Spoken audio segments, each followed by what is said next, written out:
Hi, I'm Gene Billingsley. I'm here with Rachel in our Mr. President room where we did all the development, and now we're here with a final copy of the game.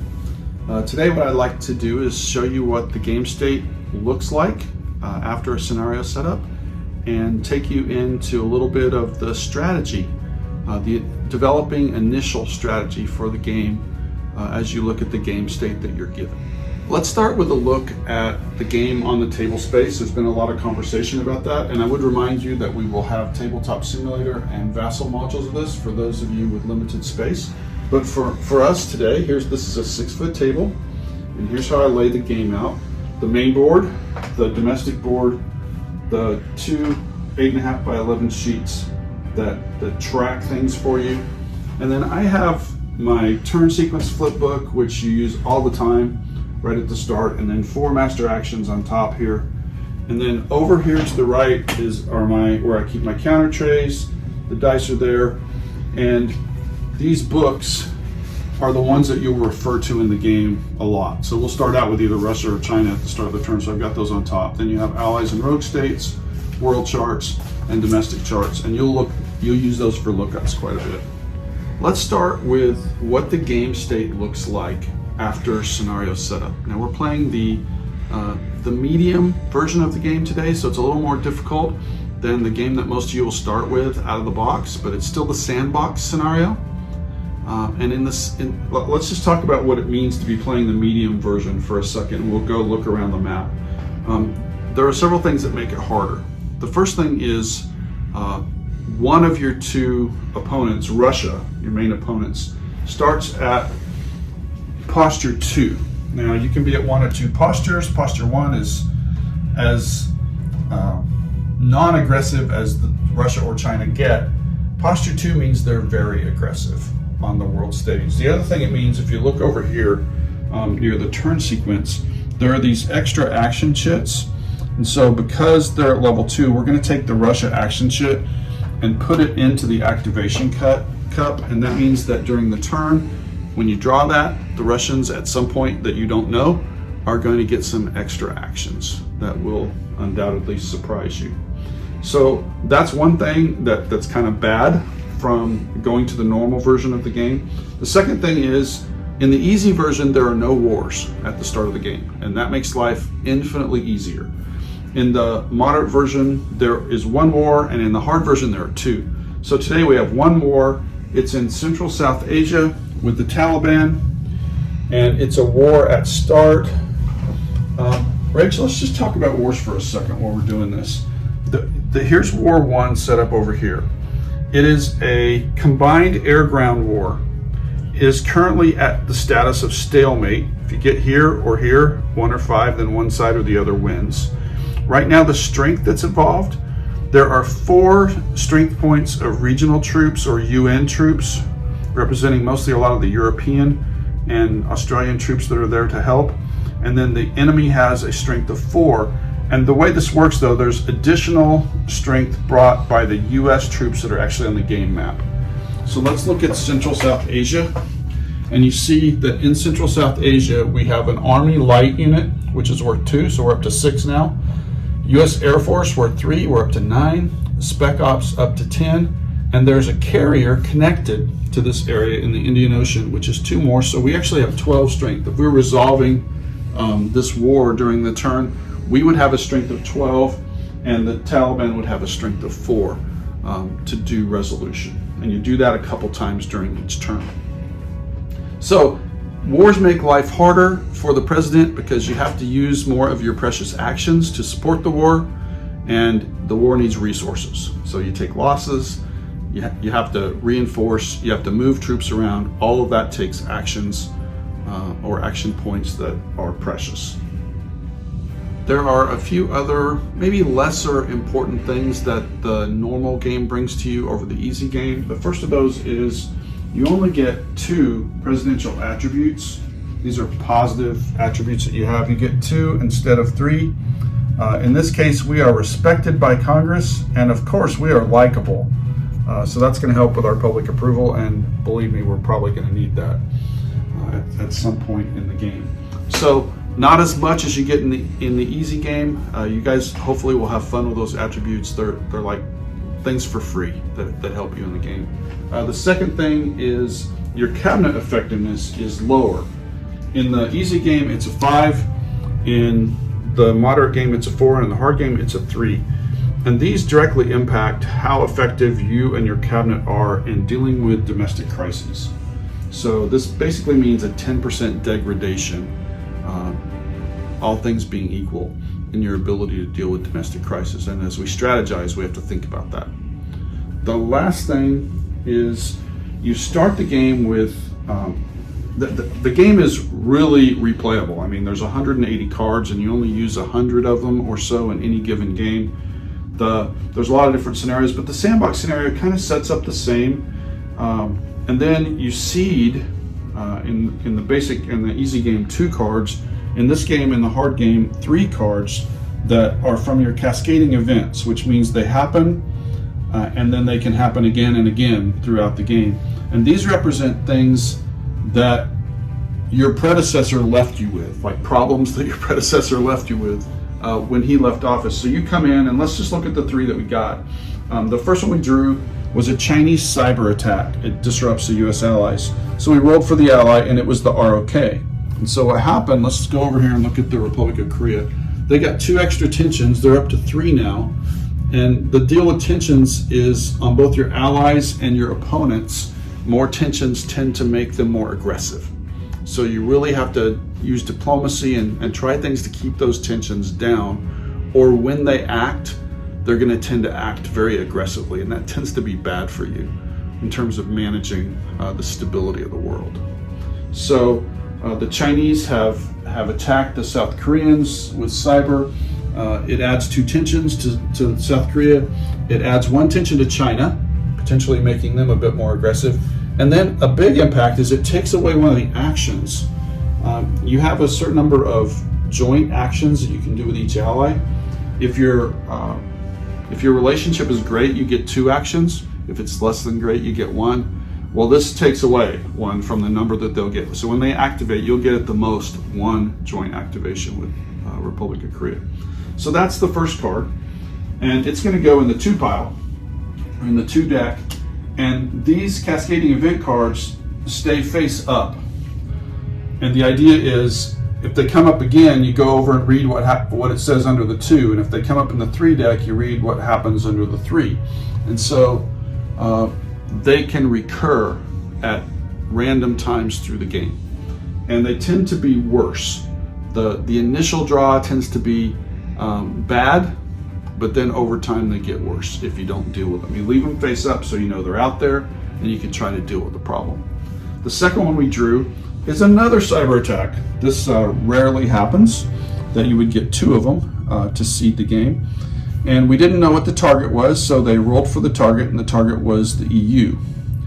And so what came out of that is it added a regional crisis to the Eurozone, so they're up to 1 now. Not a hard thing, but it's there. The big problem it created is that it increased the Russia-NATO conflict track rates. Just look over at that. It starts at 2 on a 5 scale, and it's moved up to 3 now. And that's bad because the Russia-NATO conflict tract is one of the few tracks in the game that if it gets to 5, it's war and you lose the game. It's an auto loss. So this is something we would have rather not had to spend extra actions on, but we're going to have to pay attention to that early in the game because we can't let it get to 4 and then you're just a hair trigger away from losing the game. So we're going to have to think about that. And at the same time, it made our relations with Russia worse because, of course, we'd be mad that they did that to Europe. We start the game with relations at 2. This puts it at 1. So not only do we have to deal with an aggressive Russia at posture 2, and a Russia that is closer to going to war with NATO and making us lose the game, but we also deal with a Russia that hates us about as badly as they could hate us right now. And I'm not really too wild about them in this moment either. But as we foment our strategy, we're definitely going to have to take Russia into account. So we're going to put this one also in the 2 deck. And the last thing we roll, oh boy, we've been pretty decent on the domestic side up till now. we drew nation's 4th largest bank fails. So what that does, it moves our domestic crisis levels from 1 to 2. So we're just 1 from having to roll for a domestic failure, and that's bad. So we're going to have to definitely pay attention to domestic crises right at the start, or we're going to be in trouble. And then it also puts a worsening economy counter on our state of the economy. Now, generally, our state of the economy is pretty good, 6 on a scale of 3 to 7. But this drops us down a half step, so if we get another worsening in the game, it'll go down to 5. And we'd really like it to be at 7, because lots of good things happen when everybody's happy with the economy. And this card also is going to go in the 3 pile. And at any point, you could go and look at these and look at, oh, what happens if this comes up again? Like, for example, for a financial crisis, if the U.S. state of economy is 6 or higher, then we avert the crisis. So you got to keep this higher. Now, this may never come up again, but it may come up in 10 minutes. You just don't know in the game. So this lets you go, what do I need to make sure of? All right, so that I need to keep that at a 6. What's this do? Oh, if this comes up again, then the U.S. is targeted by this cyber attack. You have to make a Homeland Security check. Well, the higher our Homeland Security is on the scale of 3 to 8, the easier it is to make that check, because the checks are a D10. So if you roll equal to or less than, you pass. So with a 6, we would have a 60% chance of passing. We'd like to get that higher so that if this comes up, we'd have a 70 or 80% chance of passing that, and bad things wouldn't happen. Okay, let's stop there for now, and then we'll talk about strategy. Okay, so as we think about strategy, let's start with the domestic side, and we'll start with just a quick look at where we are. We'll look at all the tracks. The relationships with our relations with Congress are a 5. Our media relations are a 5. Homeland Security is a 6. State of economy is a 6. Now you're going to check against these tracks all the time. So again, it's a 10-sided die roll. So equal to or less than. So right now we have a 50% chance of passing relations with Congress check, 50% media relations, 60% on Homeland Security or state of the economy. So pushing those up is a good thing.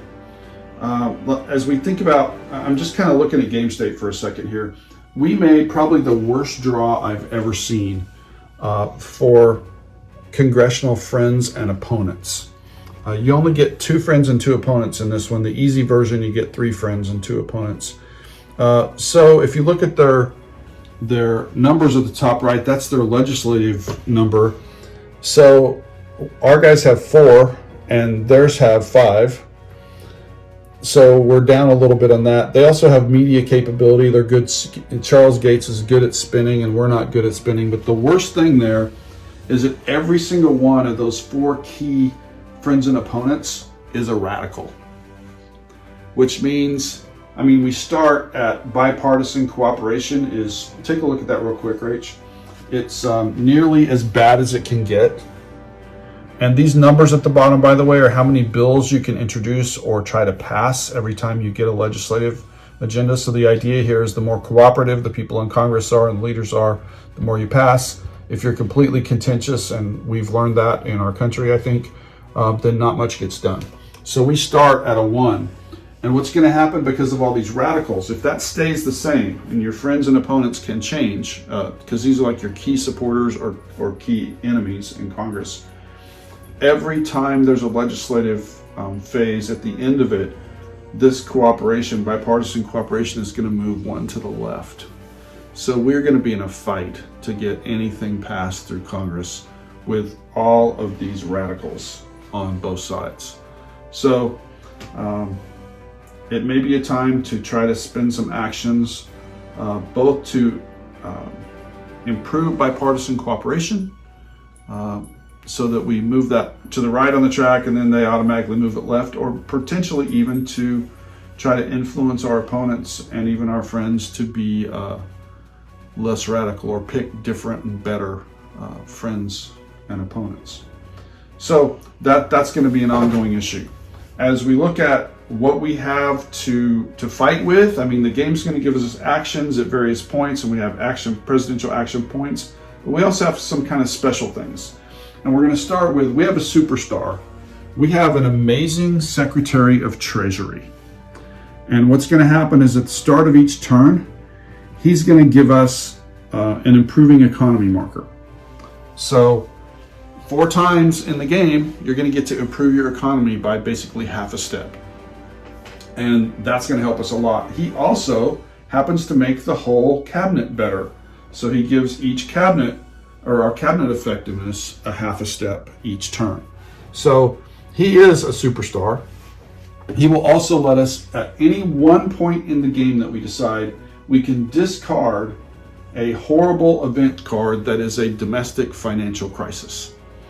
If only we could have used him for the seeded one, we could have avoided that nation's fourth largest bank fail.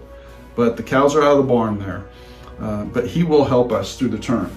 Also, you have your own presidential attributes. We talked about those already. We're respected by Congress. That'll help our relations with Congress by 1 box a turn. And we're likable. That'll help with our public approval. By the way, public approval starts at 40% on a scale from 18 to 70 plus. So being likable is definitely going to help on that front. But I can tell already that we're going to have enough problems here. The public's probably not going to be very happy with us at various points. Now, you also have key cabinet officials. You have 4 people. The Vice President, the Chief of Staff, the Secretary of State, and the Secretary of Defense. So you draw one guy randomly, or one man or woman randomly for your Vice President. You don't really get much choice there. We drew the most awesome Vice President that's possible in this game. We drew Andy Lewis. Now, Andy Lewis is my friend. He is also the best counter in the game. But full disclosure, he's also the worst counter in the game. Andy told me 7-8 years ago when we started this project, when he didn't know everything about it, he said nobody's going to buy a game about being the president. And so I was disappointed, and I thought, all right, I'm going to fix Andy. So I made the worst possible counter in the game as Andy Lewis, the advisor. And we had much fun over a couple years with Andy. When you got Andy, everybody was mad. And so I thought, that's good payback for Andy. But then I started feeling guilty because Andy's a really good guy. So I decided to make 2 Andy Lewis counters. And one of them is the best in the game, one of them is the worst in the game. Whichever one you draw first, that's what you get. So we got lucky. We have Andy Lewis as our Vice President. And what you'll notice here, if you look closely at Andy's counter, is that not only does he have a good domestic value, which we want, that's the left value, but he also gets an extra action every time this group of people can act, and that's twice a turn. So he's going to get 2 extra actions for us during a turn, and we will take those. Rick Campbell is the Chief of Staff, and he also has a 1 for his domestic rating. That will help us with die roll modifiers. But he also gets an extra action. Unfortunately, Ellen Price, who would have been excellent as a domestic, a Chief of Staff, or a Vice President, is terrible as a Secretary of State, which is the job she has. We really need die roll modifiers in that job as we use diplomacy around the world. She has none. So that's the downside of the group that we drew. The Sec Defense, John Long, also very good, and he's got 1 extra action. So between that group, we'll get 3 actions twice a turn. That's 6 actions. I will take that group. The Secretary of State, honestly, we may have to think about trying to replace at some point because we've got real problems with Russia, and as you'll see when we get to the world strategy in the Middle East and in Africa. But anyway, those are the resources that we have. I'm going to skip legislative priorities right now because those aren't really important at the moment. We will definitely get to those. But our bigger problem is just being able to introduce any legislation. So we'll focus on bipartisan cooperation probably. Before we do anything else, I'm going to skip ahead just a little bit because you do this after the scenario, but in the initial US phase, you set up your cabinet focus. And this is the way where we decide what our domestic priorities are going to be. So as we look at our domestic issues out there, these are kind of some almost freebies. The way this works, let's just say, all right, I already pointed out that domestic crises is really bad. We're going to have to deal with that. So I'm going to say that domestic crises are going to be our number 1 cabinet focus. So what will happen is a couple times a turn, we're going to roll a 6-sided die for this. And when it's your number one priority, it's a 1 to 5, 83% chance of success. And if you succeed, then you automatically get to take away a domestic crisis without spending any actions. It shows the cumulative effect of what your cabinet is doing together to address these crises. But you only have so much that you can use, and everything can't be a number one priority. So your number two priority, let's say, what do you think, Rach? Maybe cabinet effectiveness. It's pretty low at 4, right? Let's say cabinet effectiveness is our second. And it's the same deal, when you get to these, you'll roll a 1 to 4 will be success, failure is just nothing. They just didn't get it done that time. In the third, let's say,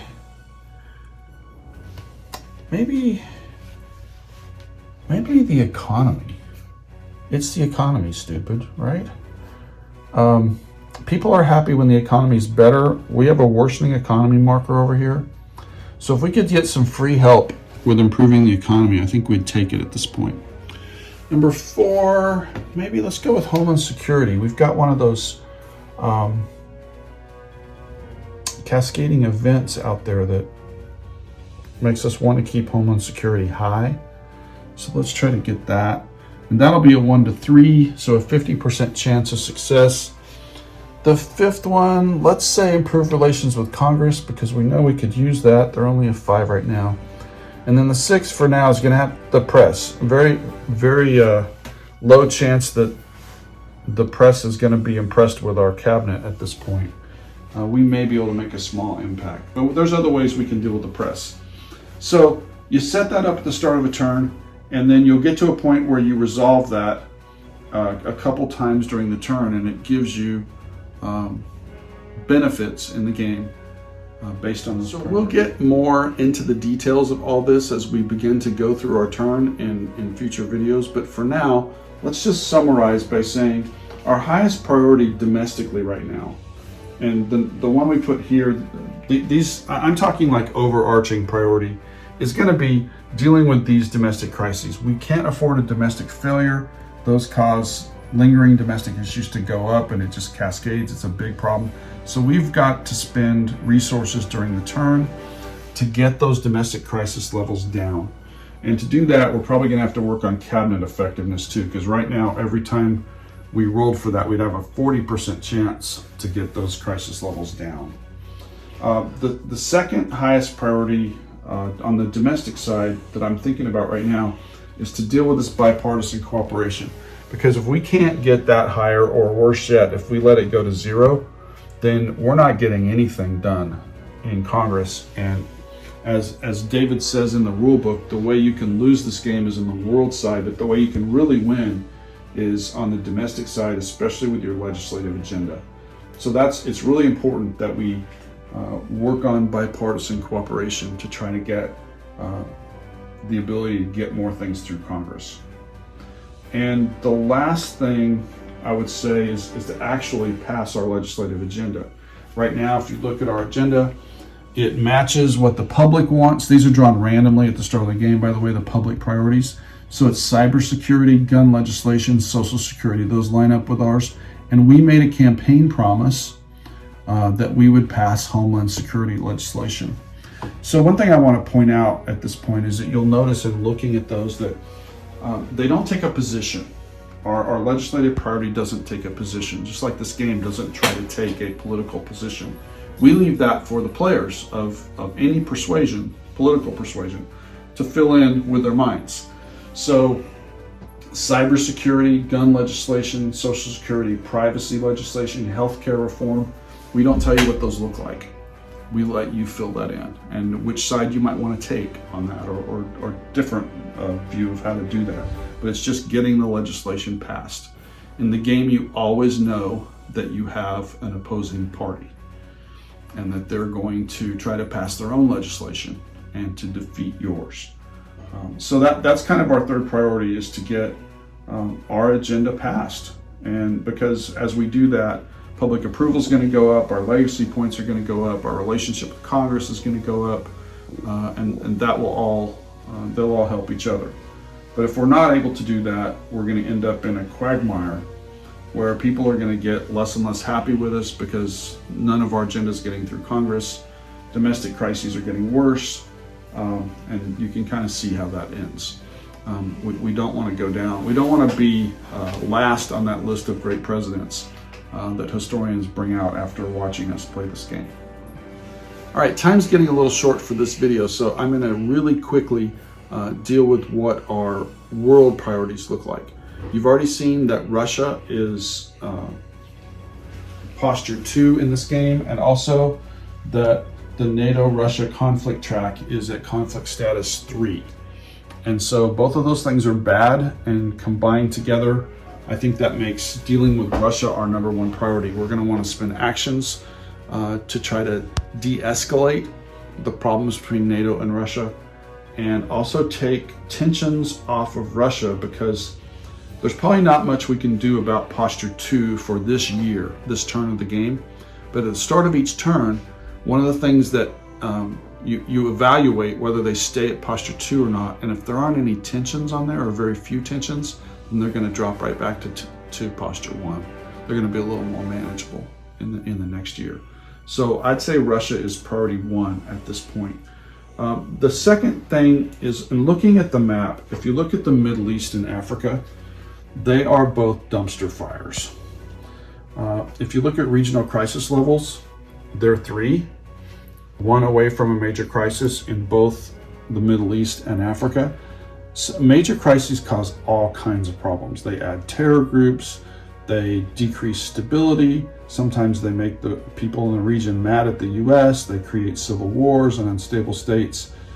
It's just not a good situation to be in. So in both of those places, we're going to need to spend political capital, and this is the place where it's a real problem that our Secretary of State in this game, and again, you just don't know what you're going to get. We chose her from 3 candidates, and they were all equally bad. And so we may need to change Secretary of State, because we're not going to get any help in those areas where we really need it. Now, that doesn't mean we can't get some things done, but the Middle East and Africa especially, we've got to keep those from blowing up. So I'd say that's probably our number 2 priority. And our number 3 priority sounds weird because we're at war. You'd think it would be number 1, but probably our number 3 priority is to deal with that rogue state in Central South Asia and the war with the Taliban, and prosecute that successfully so we can get rid of that rogue state. A couple other things I would say as we develop strategy at the start of this game is we need to pay attention to China.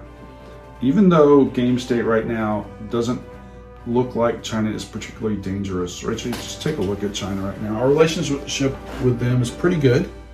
It's a 4, trending anti-US, so you know we can get a lot of things done with China at this point. We've got a couple of tensions. It'd be nice to get those off. But the thing is, China is a behemoth in this game. It's really fairly rare that we would have gotten those 3 cascading events and not had something in Asia Pacific with China. What they're trying to do, Rach, just take a look at this real quick. They're trying to get to 15 influence markers, China influence markers, anywhere on the map. And if they do that, they automatically win the game, which means that you lose. And so they're starting with 4, which doesn't sound very impressive. But if they get on a roll, they can grab those up. Their whole approach of spreading out Belt and Road, all over the world, can really garner a lot of China influence in a hurry. So we just need to pay attention to China, even though there's nothing urgent with China going on right now. And the last thing I would say is on the strategic capabilities track, just Rach, if you can look at that. The one strategic capability where we trail Russia and China is cyber warfare. And you see that already hit us at the start of the game. That gets worse if we stay behind in that area. So as we work on strategic capabilities, we're probably going to want to increase our cyber. Again, kind of after the horse is out of the barn in terms of damage to us in the game, but we don't want to make that worse. So we need to do what we can to improve our defensive cyber at the very least. And I'm going to leave it at that. On the strategy side, the game is going to open up so many other opportunities and options for us. one thing I want you to see is that a lot of things happen to you in this game. I mean, with that many event cards and the opportunity for your peer competitors to have their own AI basically that drives what they do through the turn, and that when they win, you lose. There's a lot that happens to you. So it's even more important that you strategize well. You only have a certain number of resources in this game, and being able to prioritize what your most important actions are, and then use those actions very efficiently through the turn to use your cabinet resources and your own personal bully pulpit as POTUS, the things that you're good at, really matters in this game. So the next time we will pick up and actually walk through a little bit more at the start of the turn, and we'll see how some of these strategies play out. But I hope this helps you at least to get inside my head a little bit, or to see how you might look at the game state board at the very beginning and begin to formulate your strategy. I hope you have a great time playing Mr. President.